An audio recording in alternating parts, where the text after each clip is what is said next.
ಆತ್ಮೀಯ H16 news ಅರ್ಥ ಸೀತಾರಾಮ್ಗೆ ಸ್ವಾಗತ. ನಾನು ನಿಮ್ಮವ MI ಅಥವಾ ಮಲ್ಲಪ್ಪ ಜೋತವರ್. ಆದ್ಮೇಲೆ ರೈತರು DCC ಬ್ಯಾಂಕಿಗೆ ಪ್ರಶ್ನೆ ಮಾಡ್ತಾ ಇದ್ದಾರೆ. ನಮ್ಮ ಬೆಳಗಾವಿ DCC ಬ್ಯಾಂಕ್ ಯಾರ ಬ್ಯಾಂಕ್ ಇದು? ಹೌದು, ಮತ್ತು ಯಾರ ಬ್ಯಾಂಕ್? ಯಾರಿಂದ ಆಯ್ಕೆ ಆಗಿದ್ದೀರಿ ಜೊಲ್ಲೆ ಸಾಹೇಬ್ರೆ ಅಂತ ಕೇಳ್ತಾ ಇದ್ದಾರೆ. ರೈತರಿಂದ, PKPS ಸದಸ್ಯರಿಂದ. ಅವ್ರು ಯಾರು? ರೈತರು. ಮತ್ತು ರೈತರಿಗೆ ಸಾಲ ಕೊಡಾಕ್ರಿ ನೀವು, ಬಡ್ಡಿ ತೊಗೊಂಡ್ರವರಿಂದ. ಇವತ್ತು 1 ಎಕರೆ ಕಿಮ್ಮತ್ತು 50 ಲಕ್ಷ ನೀರಾವರಿ, ಇದು 50 ಮಿನಿಮಮ್. ಅದರಲ್ಲಿ 1 ಲಕ್ಷ ಬಡ್ಡಿ ರೈತ ಸಾಲ ಕೊಡಲಿಕ್ಕೆ ಏನಾಗ್ತದೆ? ಅಪೆಕ್ಸ್ ಬ್ಯಾಂಕಲ್ಲಿ ಡೈರೆಕ್ಷನ್ಸ್ ಇದೆ, 82,000 ರೂಪಾಯಿಗಳ ಸಾಲ ಕೊಡ್ಬೇಕು 1 ಎಕರೆಗೆ ಅಂತೇಳಿ. ನೀವು ಕೊಡ್ತೀರಿ ಎಷ್ಟು? 30,000, ಬರೀ 30,000.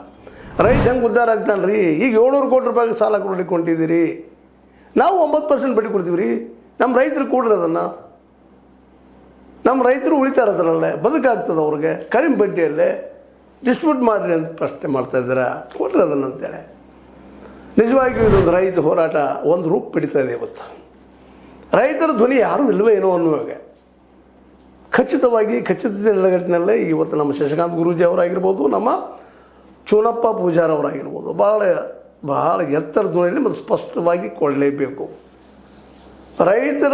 ರೈತರಿಗಾಗಿರುತ್ತಿರುವಂಥ ಈ DCC ಬ್ಯಾಂಕ್ ಉಳಿದವ್ರು ಕೊಳ್ಳಿ ನಾವು ಬೇಡ ಅಂತ ಹೇಳೋದಿಲ್ಲ. ವಸೂಲಿ ಆಗದೆ ಉಳಿದಂಥ ಬ್ಯಾಂಕ್ಗಳಿಗೆ, ಕಳ್ಳಬಾಕಿದಾರರಿಗೆ ಮತ್ತೆ ಯಾಕೆ ಸಾಲ ಕೊಡ್ತಾ ಇದ್ದೀರಿ? ಏನು ಕಾರಣ ಕೊಡ್ತೀರಿ?